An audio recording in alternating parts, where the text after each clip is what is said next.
ಗ್ರಾಮ ಪಂಚಾಯತಿಯಿಂದ ಈ ದಿನ ಘನ ಸರ್ಕಾರದವರು 75ನೇ ವರ್ಷದ ಅಮೃತ ಮಹೋತ್ಸವವನ್ನು ಆಚರಿಸಲು ಇಂದು ಮಹಾನ್ ನಾಯಕ ವಿಶ್ವವೇ ಕಣ್ಣೆತ್ತಿ ಈ ದಿನ ಸಂವಿಧಾನದ ಬಗ್ಗೆ ತಿಳಿದುಕೊಳ್ಳುವಂಥ ಮಹಾದಿನದ ಜಾಥಾವನ್ನು ಹಮ್ಮಿಕೊಳ್ಳಲು ಘನ ಸರ್ಕಾರದವರದು ಪ್ರತಿಯೊಂದು ಗ್ರಾಮಕ್ಕೂ ಬಂದು ಸಮೇತ ಈ ಜಾಥಾ ಕಾರ್ಯಕ್ರಮಕ್ಕೆ ಯಶಸ್ವಿಗೊಳ್ಳಲು ಕಾರಣೀಭೂತರಾದಂಥ ಗ್ರಾಮ ಪಂಚಾಯತ್ ಅಧ್ಯಕ್ಷರು, ಉಪಾಧ್ಯಕ್ಷರು, ಸರ್ವ ಸದಸ್ಯರು, ಆಶಾ ಕಾರ್ಯಕರ್ತೆಯರು, ಅಂಗನವಾಡಿ ಕಾರ್ಯಕರ್ತೆಯರು, ಶ್ರೀಶಕ್ತಿ ಸ್ವಸಹಾಯ ಸಂಘದವರು ಹಾಗೂ ನಮ್ಮ ಶಾಲಾ ಮುಖ್ಯೋಪಾಧ್ಯಾಯರು, ಶಾಲಾ ಶಿಕ್ಷಕರು, ನಮ್ಮ ಛಾಯಾಗ್ರಾಹಕರು, ಫೋಟೋಗ್ರಾಹಕರು ಮತ್ತು ನಮ್ಮ ಈ ಪಂಚಾಯತಿ ಸಿಬ್ಬಂದಿವರು, ಸಾರ್ವಜನಿಕರು, ಶ್ರೀಶಕ್ತಿ ಸ್ವಸಹಾಯ ಸಂಘದವರು ಹೆಚ್ಚಿನ ರೀತಿಯಲ್ಲಿ ಈ ನಮ್ಮ ಬಾಬಾ ಅಂಬೇಡ್ಕರ್ ಅವರಿಗೆ ನಮನವನ್ನು ಸಲ್ಲಿಸುವ ಮುಖಾಂತರ ಸಲ್ಲಿಸತ್ತೆ. ಆದರೆ ಅವರಿಗೆ ತಮ್ಮ ಆತ್ಮ ಸಂವಿಧಾನಕ್ಕೆ ನಾವು ಕೊಟ್ಟಂಥ ಮಹತ್ವ ಗೌರವ ಈ ದಿನ ಸಿಕ್ಕಂತಾಗುತ್ತದೆ.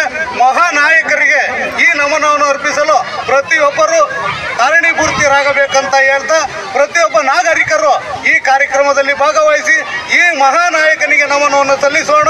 ಜೈ ಅಂಬೇಡ್ಕರ್, ಜೈ ಭೀಮ್, ಜೈ ಮಹಾನ್ ಭಾವ ಡಾಕ್ಟರ್ ಅಂಬೇಡ್ಕರ್.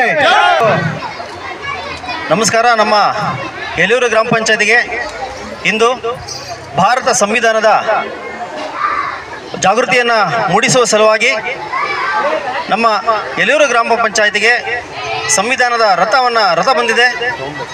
ಅದ್ಧೂರಿಯಾಗಿ ನಮ್ಮ ಗ್ರಾಮಸ್ಥರು, ಶಾಲಾ ಮಕ್ಕಳು, ನಮ್ಮ ಗ್ರಾಮ ಪಂಚಾಯತಿಯ ಸರ್ವ ಸದಸ್ಯರು, ಅಧ್ಯಕ್ಷರು, ಉಪಾಧ್ಯಕ್ಷರು ಮತ್ತು ಆಶಾ ಕಾರ್ಯಕರ್ತರು ಮತ್ತು ನಮ್ಮ ಎಂಬಿಕೆ ಅವರು ಮತ್ತು ಎಲ್ಲ ಸಂಘ ಸಂಸ್ಥೆಗಳು ಕೂಡ ಎಲ್ಲ ಸಂಘಟನೆಗಳು ಬಂದಿದ್ದೀರಿ.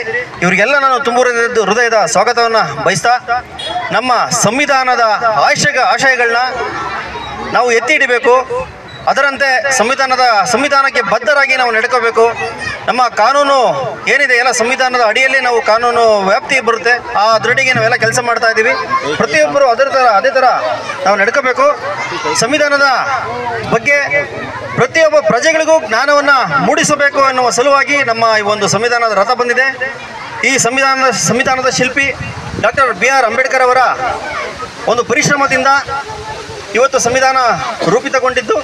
ಇದರ ಒಂದು ಆಧಾರದ ಮೇಲೆ ಅವರಿಗೆ ನಾನು ಅಂಬೇಡ್ಕರ್ ಜಿ ಅವರಿಗೆ ನಾನು ಪ್ರಣಾಮಗಳನ್ನ ಸಲ್ಲಿಸುತ್ತಾ ನಮ್ಮ ಪ್ರತಿಯೊಬ್ಬರು ಕೂಡ ಅವರ ಆಶಯಗಳಂತೆ ಅವರ ಹಾಕಿಕೊಟ್ಟ ಒಂದು ನೆರಳಿನಂತೆ ನಾವು ಇವತ್ತು ನಿರ್ವಹಿಸಬೇಕಾಗಿದೆ.